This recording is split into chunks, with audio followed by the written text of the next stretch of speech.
I'm rather overwhelmed by the extremely kind words expressed my dear friend, Commander Ramakrishna, Dr. Ramakrishna.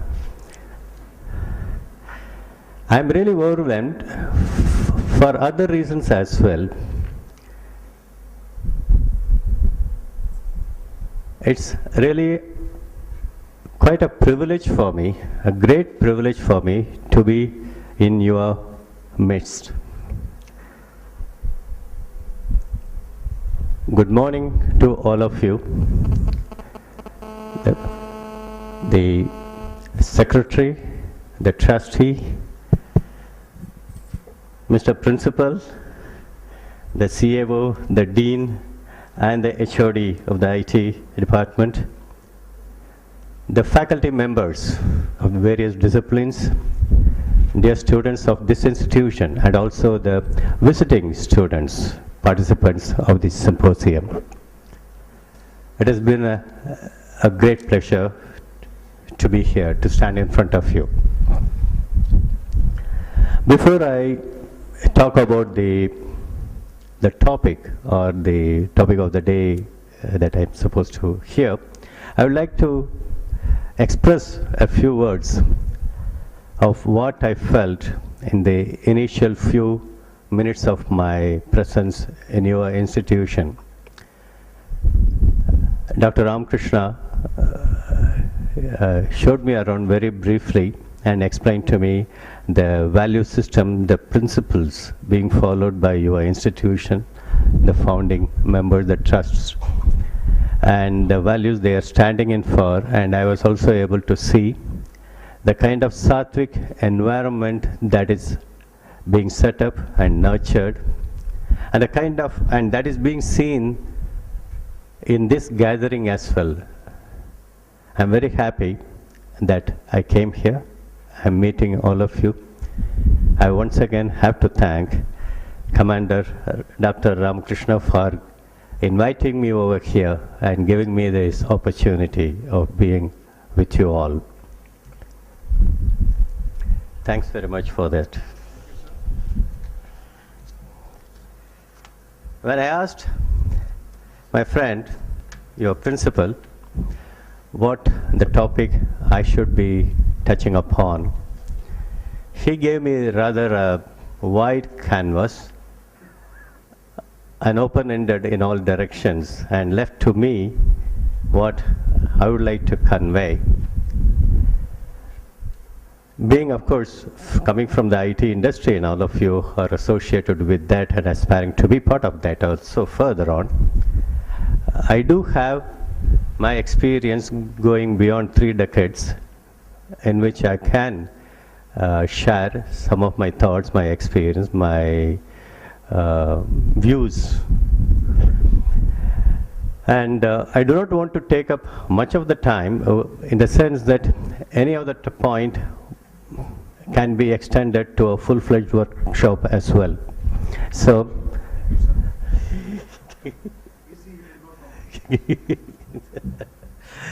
so in this opportunity, I would like to make you aware of all those that the industry is looking at, from the aspiring candidates, from the employees of their organizations. In that context, I would like to express myself. That would be a good pointer for you also to gear yourself for your future. I like the name Recursive 13, Recursive, that you have given. Quite interesting, fascinating. It catches the attention of the reader straight away.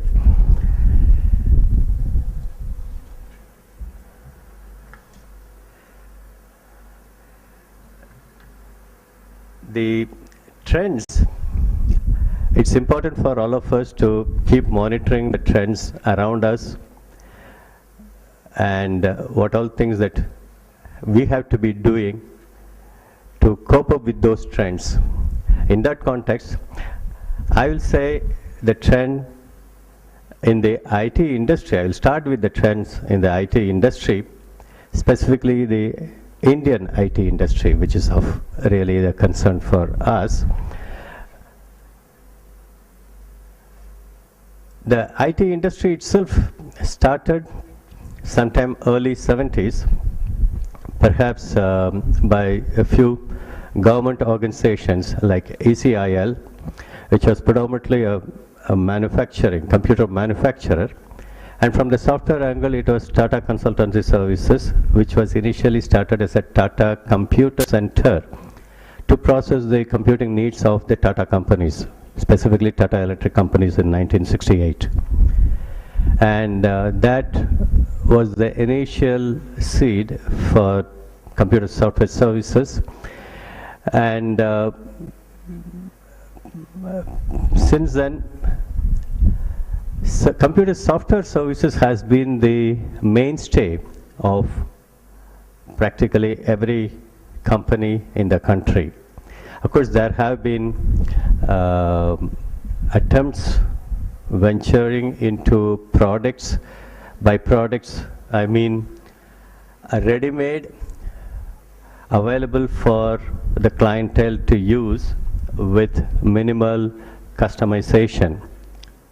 But those are attempts in the sense that the industry by itself did not go too much with the product angle. Still, it is less than 2% of the industry's revenue coming out of the products from its own stables. It is still the services for their customers and clients that is driving the entire industry, all the companies that are there since then. Seeing the maturity of offering the services as projects, the offshore facility came in mainly from a cost benefit angle, and that really took off in the 90s when practically every company set up offshore dedicated centers to their overseas clients. The evolution of that further is quite often the companies which were giving business to the Indian companies to set up dedicated offshore centers, they themselves set up their offshore outfit, kind of a captive center, and such overseas companies set up their Indian organization in many of our cities. So they are technically companies from the Indian Companies Act, but they are really captive centers targeting or offering their outcome or deliverables only to their parent principal, their company.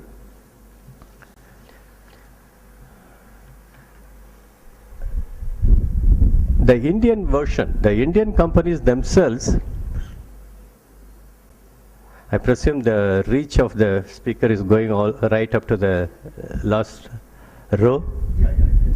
Okay, fine. It's also a little difficult for them. They will not be able to see my face that clearly, so it's easy to drop off whatever I'm saying also for them. I don't blame them also if it happens once in a while.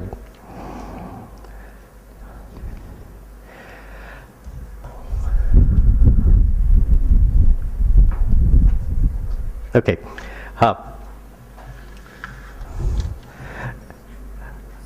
Talking of the general trend of our companies, they were trying to figure out and present themselves as different, as a different entity from others.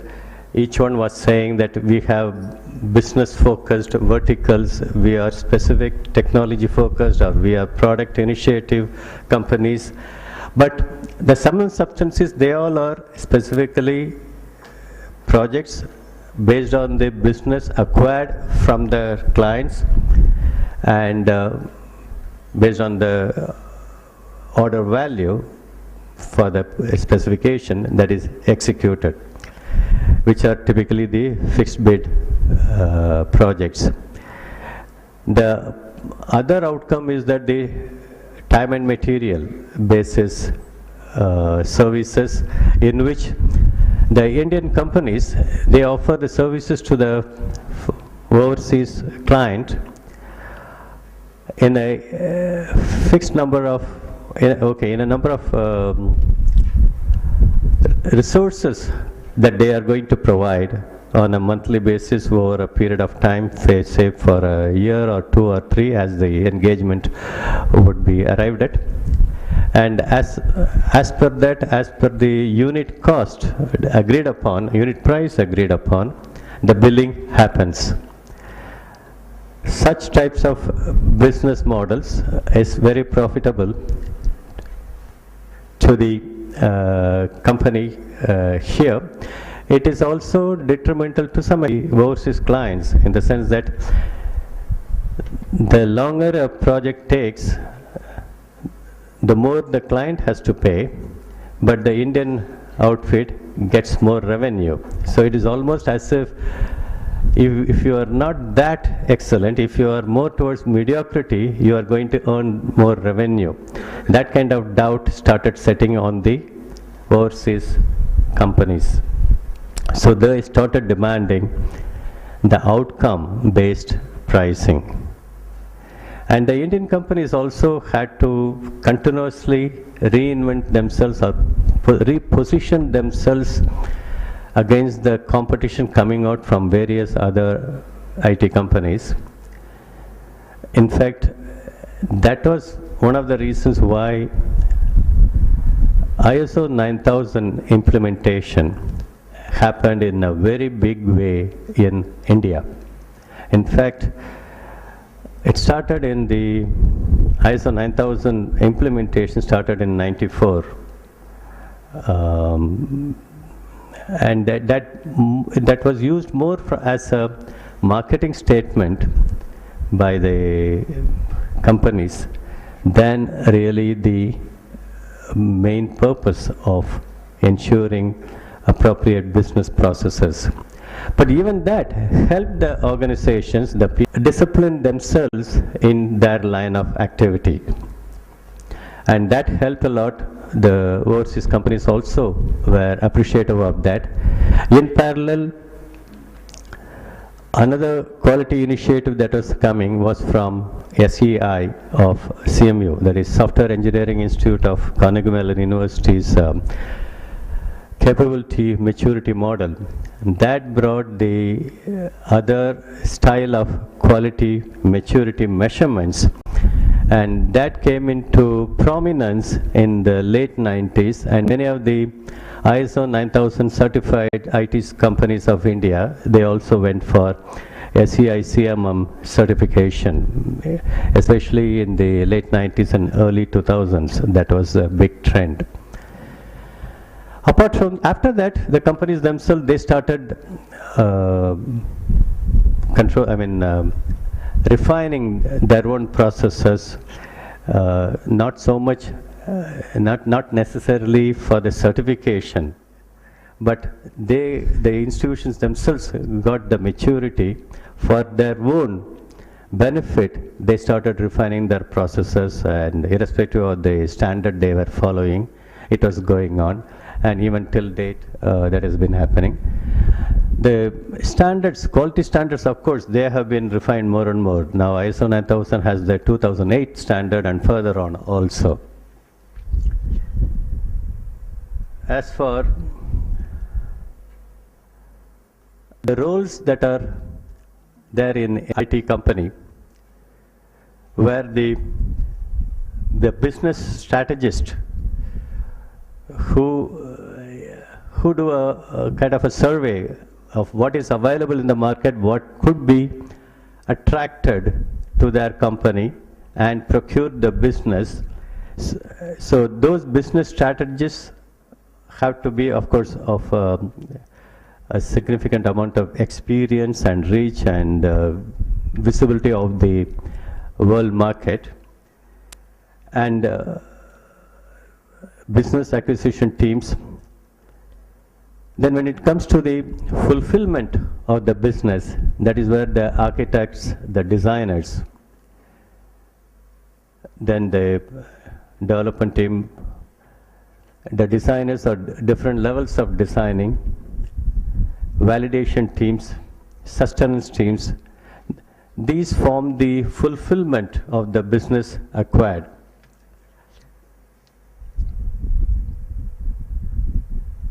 As fresh engineering graduates, you will be looking into employment opportunities into such IT companies. Some of you could perhaps go for post-graduation either in India or abroad, but predominantly I would assume you will be looking for in the IT industry here.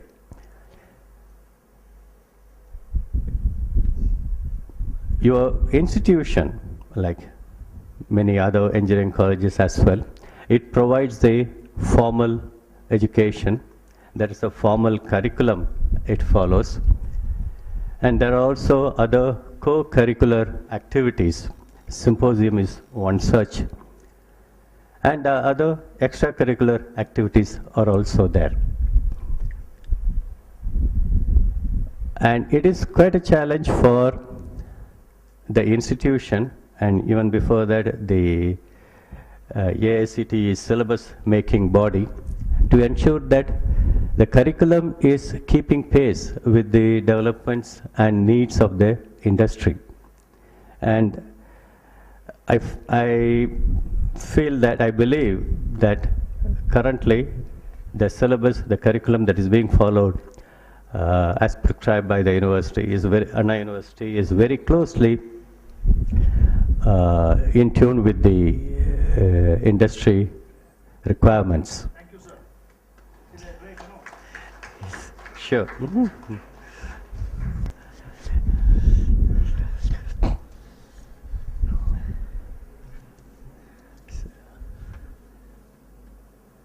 Some of the, let me mention briefly on the technologies, the trends that are there. I'm not getting into the specifics of it, but broad pointers again here. There are two types of software areas. One is the system software and then the business or application software.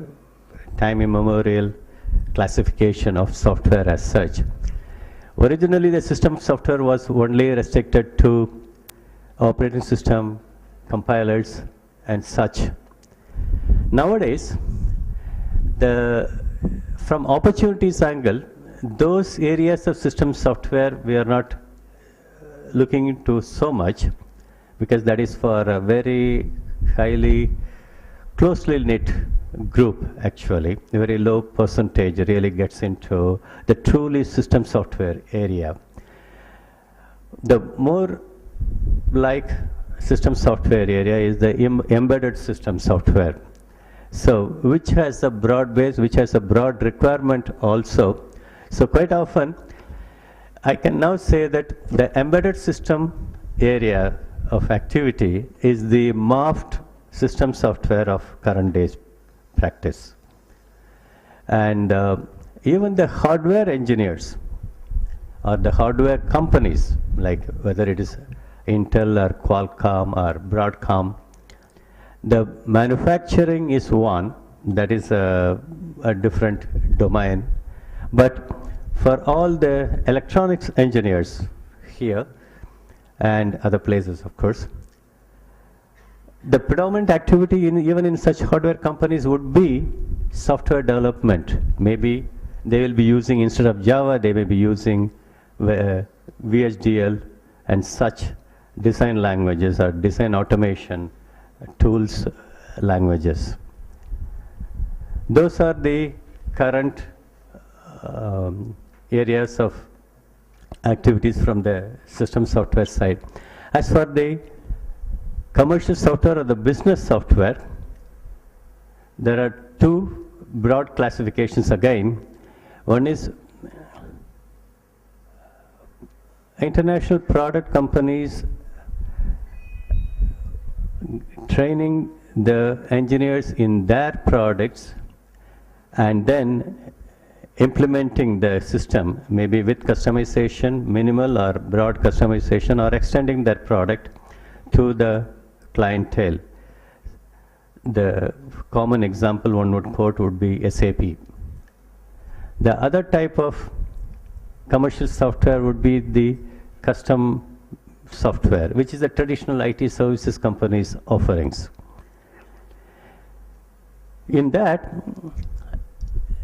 the new software that will be coming, they all will be invariably based on internet technologies, or extension of that will be mobile devices based access for the internet technologies software.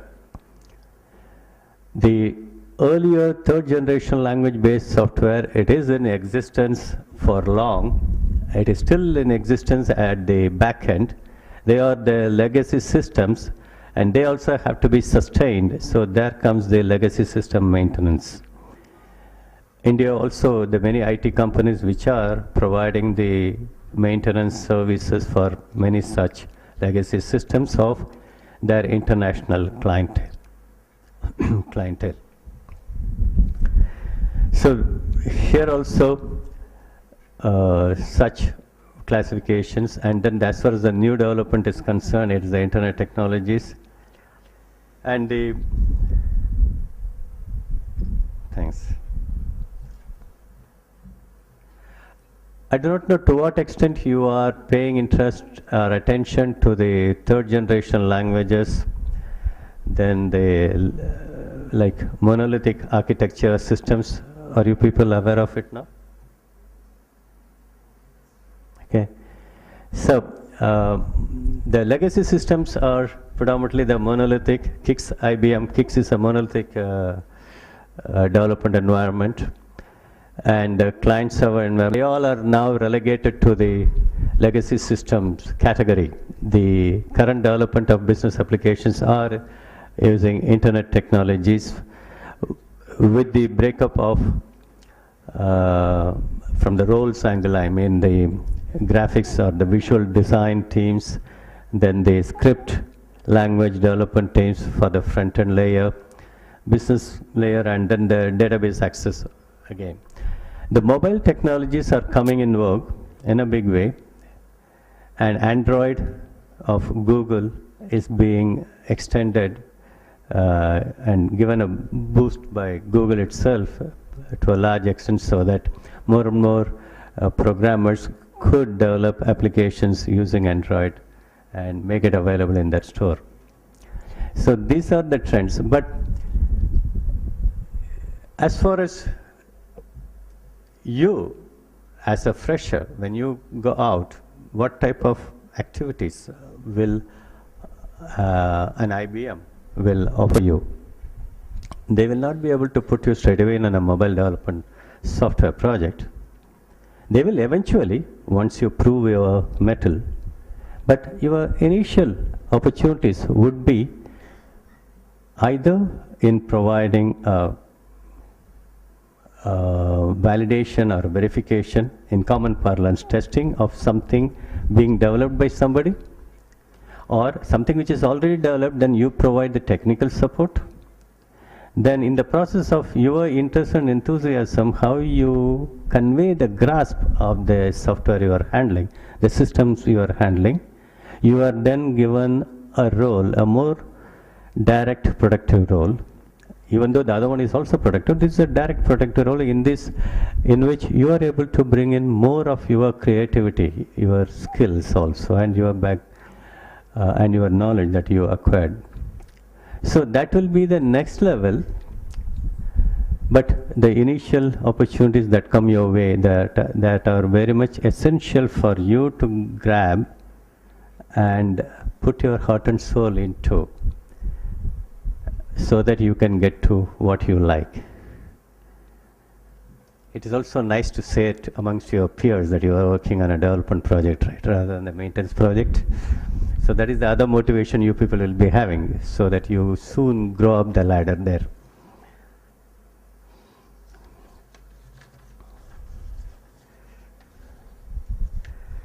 In your co-curricular activities, you must be having your summer term projects and final year projects, and I presume you will be using all the development platforms that are available in the market. Practically all the software that one needs for developing any software, they all are available in as open platform, open software. Whether it's an IDE that you have to use, Eclipse is the most common IDE that one uses. Then the frameworks that one can have. And Apache family of products, they have a large set of, excuse me, this is an alarm I had set for something, sorry.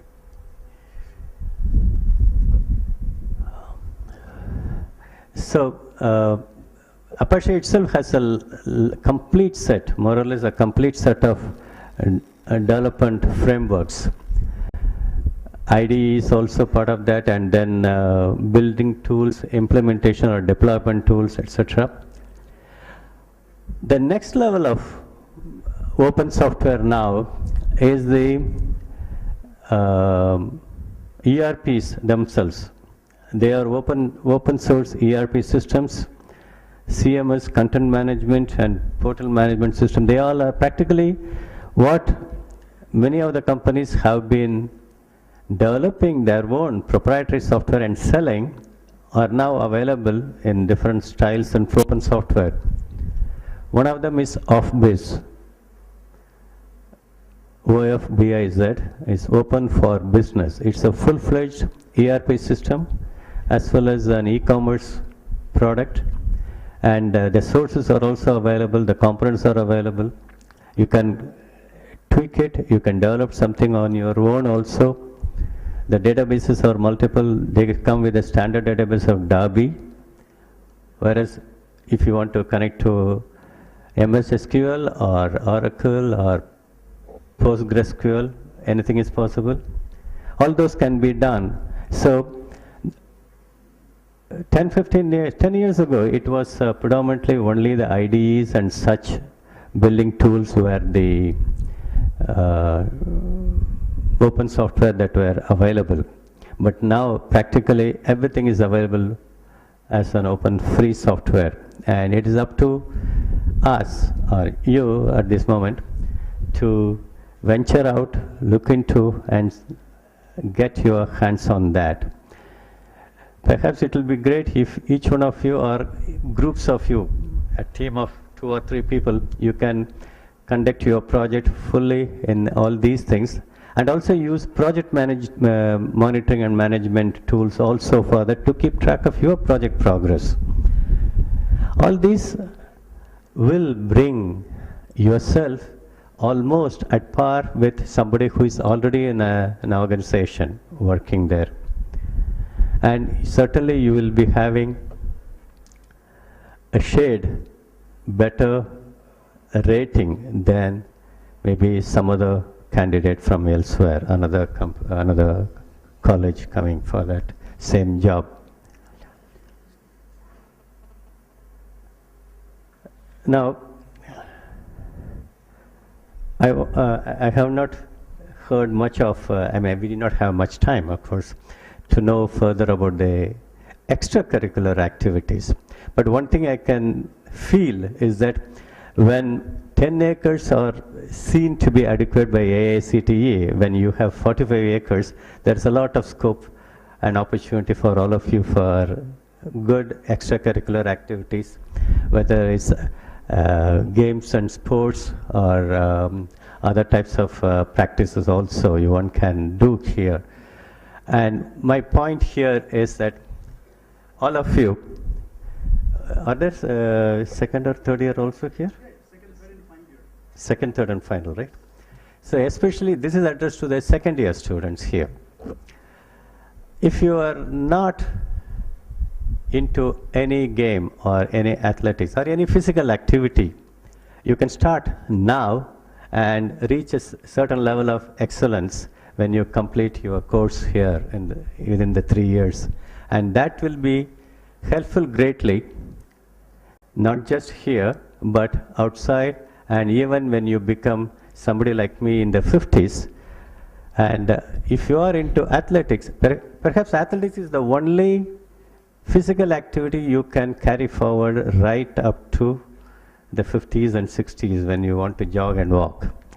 All other games, we played hockey. We both were in the division team, Coimbatore division team. But we don't play. Beyond my ME days, I never played hockey. Whereas running, I still do. But let me not digress here.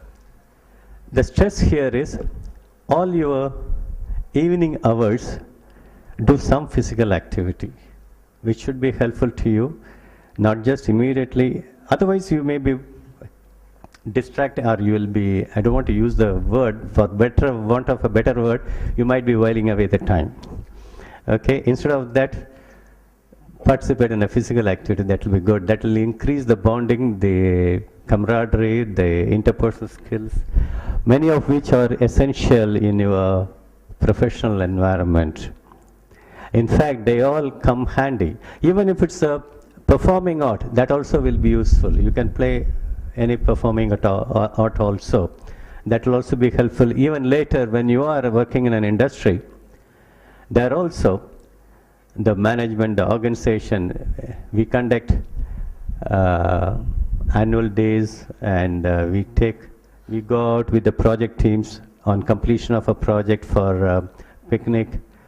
There are so many such activities which are purely to bring in, to improve the team dynamics for interpersonal growth, interpersonal benefits.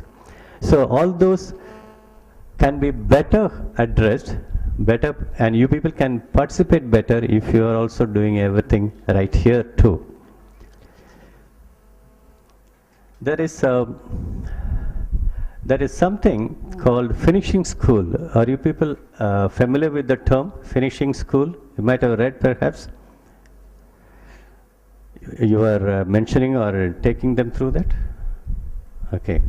Let me mention briefly the origin of the term finishing school itself came, perhaps you can Google it later, I think in Europe, where for the high society ladies, it is a kind of a grooming place. How to dress, how to walk, how to talk, how to conduct themselves. That is where the finishing school term came initially. But the past 7 or 8 years, the term is applied to those institutions or groups which impart the kind of skills, soft and hard skills, to the graduates coming out of educational institutions, which would fill up the gap between the industry's expectations and what is available from the organization. Because the industry filled the gap, and industry was trying to do by the induction programs, the training programs, etc., where the focus was predominantly to the technical knowledge. And they, of course, conducting training programs by the institutions means that is also an investment. So there is a limited investment any institution, any company will be providing. Seeing this opportunity, there were, external or third-party entities came up providing such finishing school capabilities. Nowadays, even colleges themselves go beyond their responsibilities, committed responsibilities of following the curriculum. They go beyond to providing such skills for their wards, so that they will be able to acquire. Both are highly essential in your documentation, preparation of the specification or report, or in your correspondence, in anything. written communication comes into play, and verbal communication comes in your interaction with your project teams and also with your customers. And I have conducted personally myself quite many such workshops to my own project teams. Some of the inputs actually I got from my American clients, what the problems they were facing in interacting with my teams. So I put them as a package, and then I conducted workshops for the project teams. This happened in the mid-90s that I was doing. And it also helped a little for me because I had lived in the West Coast and the East Coast before, and that helped me how they look things or how they interpret even the expressions, etc. Some of the difficulties they must have had even when I was there interacting with them maybe. And so the first and foremost will be the communication skills. The next one, will, a little more nuanced, will be the presentation skills. When you want to present your design, or when you want to present your business solution to your prospective customer.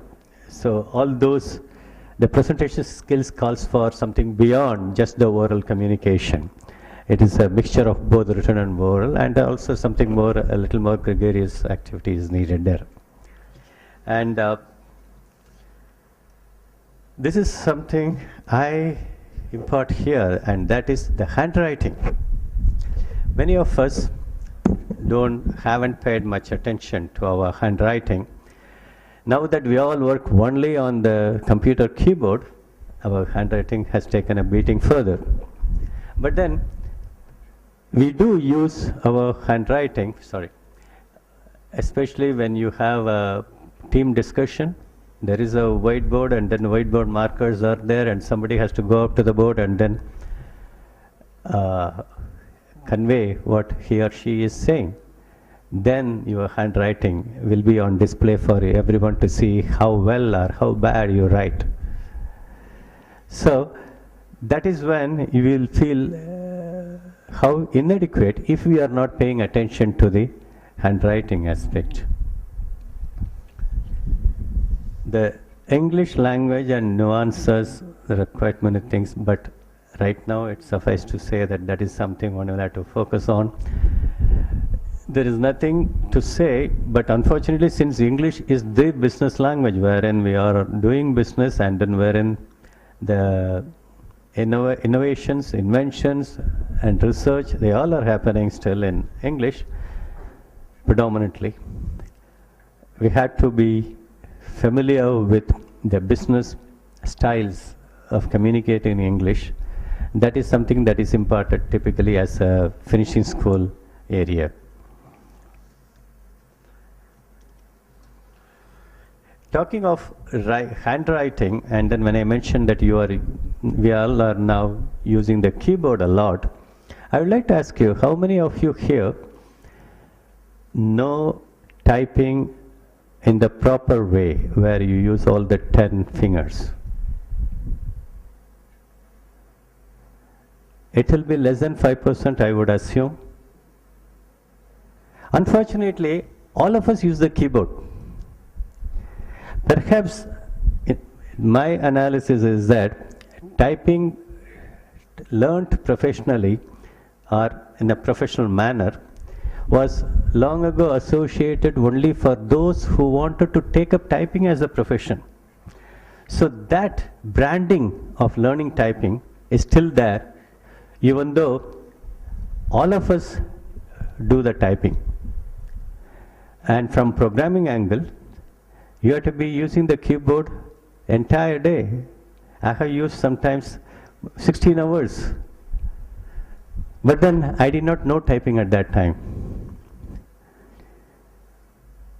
I learned the formal way, the correct way of typing after 25 years of working in the industry. And of course, I took my children also along with me to learn typing then. I would suggest, I would advise that all of you, each and every one of you learn typing in whatever manner.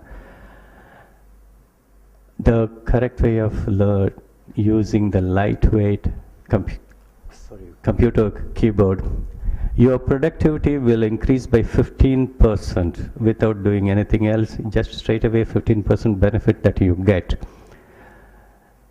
Many of us will think that I am typing very fast. Half the time it will be backspacing, the mistakes only there. In fact, in my company, I had told my teams that they can learn that in a company. I suggested a particular company which was offering this training. In 15 hours of practice, you can learn very good, you can get very good speed. In fact, in first 4 hours of learning, you can type without looking at the keyboard. And I was reimbursing their expenses for that activity. And that will certainly be helpful for you. This is something like you learn driving a car or cycling, especially when somebody wants to go abroad. One of the things they will say is, have you got the license? Whereas here, we all have to learn typing now. So I urge you in that part.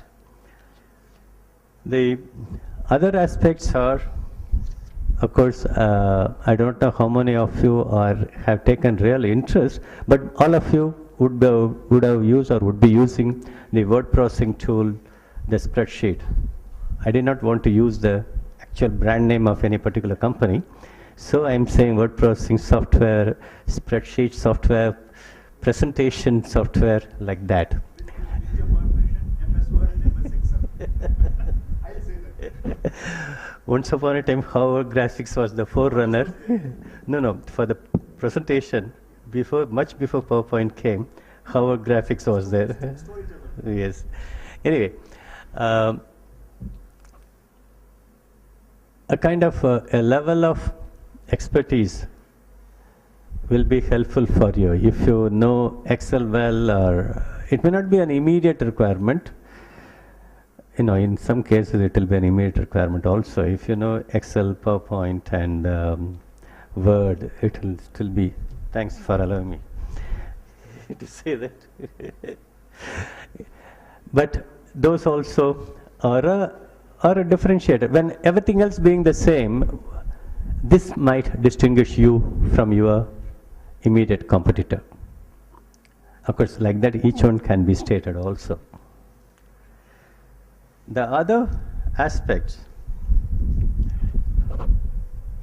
about the personal grooming, the initial term finishing school came up as part of the personal grooming, and I'm coming to that aspect now. Personal grooming is highly essential, even otherwise as persons. But in a work environment, especially when you are going to different cultures, different areas, different countries, the way we conduct ourselves here, we present ourselves here, may not be the same elsewhere. Sometimes it may be a little repulsive also to them, the host country. I have seen some managers there have told me personally about my team members in some situations. I had to again conduct a session on personal grooming also. I remember when I joined TCS in 1981, there was a 2-page leaflet given to us as part of our induction, our initial joining time,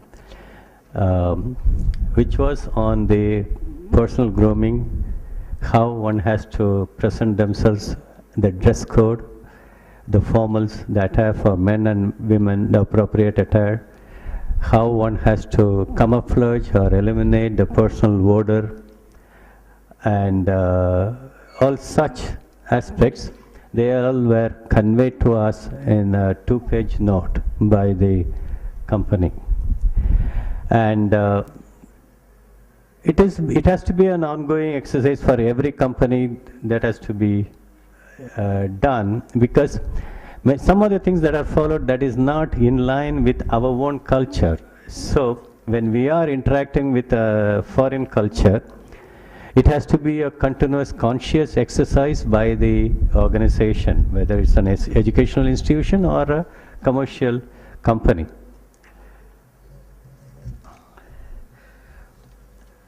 There are quite a few things I can list out. I can go deeper further into this.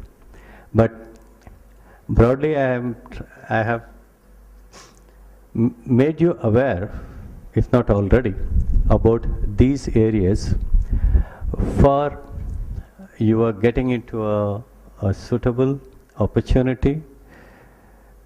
And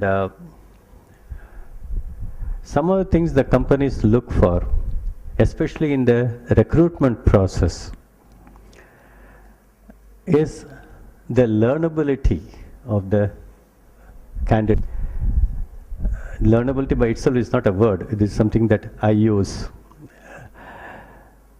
It is not so much as how much you have learned now that matters to the company. That is only to distinguish you from your competition. But as far as the company is concerned, if you want to be taken in, how open are you to learn something new to you, something unknown to you? How acceptable are you to take up an assignment, how unattractive that it might be to you? How open, how willing are you to travel to a place which is not known to you at all, which is a totally an unfamiliar territory where people speak an unknown language? All these bring in the aspect called learnability in you. The learnability as far as the technologies, the engineering concepts, etc., that is brought out by the aptitude test. The attitude is evaluated partly in the written tests and the rest in interviews, whether it's by the HR team or the technical team, the multiple rounds of the interviews, they all evaluate all these aspects. So it's up to you how you want to present yourself. One is the educational institution, the college campus is one where we as students, well, I'm going back to my days, we feel that we are totally free, we can do whatever we want. Within certain parameters, yes, that was correct. But the moment you present yourself, even when you are in the third year, to a campus recruitment, you are actually at the threshold or at the door of a company saying that you are going to work. Then you are happy-go-lucky, I can do anything I want, I'm a cool guy. They have to go out of the door straight away. Being cool amongst your peers is okay in a college environment, but not in a business environment. You have to be professional, you have to be committed. You have to be disciplined. You have to convey, by disciplined in the sense that you have to have a self-discipline yourself. You have to follow the discipline in any activity stated by your organization. You have to follow the discipline what your team lead conveys or expects you to do. Because after a few years you are going to be a leader, and if you expect that your team members will hear what you are saying, you better be disciplined first. That applies to the CEO has to come to the office before anybody does to convey the punctuality. Otherwise the CEO cannot command punctuality and commitment from his or her employees. Same way, when you people, eventually you will be going up the ladder, so you have to display the willingness, you should be willing and you should be doing also. So,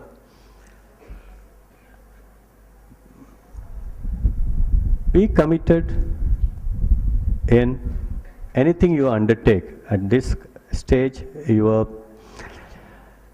labs, your lab records, and your project activities, you have your own schedule for the projects, besides perhaps what your guide is stating, but be committed to that, and be open to learn anything new to you. And when you when you make a commitment for yourself, try to fulfill that. Sometimes you may slip it, but the intention of meeting the commitment should be there, should be inculcated in you. You have to do it yourself. And in any interaction, be attentive, show your interest in that. When anybody is saying or giving a lecture or teaching or helping you, advising you, that will go a long way for you in your building up yourself as a person and in building your personality. And of course, my personal statement, be a patriotic citizen. Best wishes for a great future, all of you. I once again thank Commander Dr. Ramakrishna for giving me this opportunity in this symposium. I wish well for this symposium. All the best. Thank you.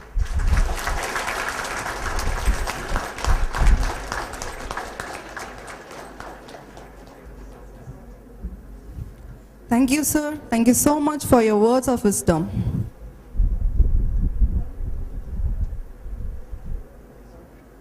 I humbly request Mrs. R. Shobha ma'am to give word of thanks. Honorable Chief Guest, respected Principal, CEO, HODs, Symposium Coordinator, my dear colleagues, and beloved students, good morning to one and all. It's a proud privilege for me to propose hearty vote of thanks on behalf of IT Department. I convey my deep regards and thanks to our Chief Guest, Sri K.R. Krishnamurthy sir, for gracing our symposium, RecroScipe 13, leaving aside all his commitments. We are extremely grateful to you, sir, for giving us an excellent idea about IT companies and giving our students a good interaction. We are all inspired by your great words, sir. Thank you very much. We are deeply grateful to our principal for presiding over this function and for giving an enlightening and presidential address. His address was unique, as always, by novelty of ideas, as well as innovations. Sir, I thank you for your presiding over this function in spite of your busy schedule. We are grateful to our CAO who has supported us a lot, motivated the students by sparing his invaluable time, leaving aside his tight schedule. Thank you, sir. I extend my thanks to our academic dean for accepting our request and spending his valuable time with us. Thank you, sir. I must express my great deep gratitude to our dynamic and tireless HOD, Mr. D. Duraikumar, for the initiative he took in holding this function. He has been the all-rounder in bringing out this symposium and made this symposium a knowledge-sharing event for the students. Thank you, sir. I register my deep regards and thanks to our coordinator, Mrs. C. Vijaya, for the perfect logistic support and guidance she has given in bringing out this symposium. Thank you, ma'am. We have been fortunate enough to be supported by a team of very motivated and dedicated faculty of IT department for putting their tireless efforts for this symposium. They have been involved in various committees and worked cooperatively to make this symposium a successful one. Thank you very much, colleagues. Last but not the least, finally, I would like to thank all my dear students who have worked under various stress and strain to make this symposium a grand event.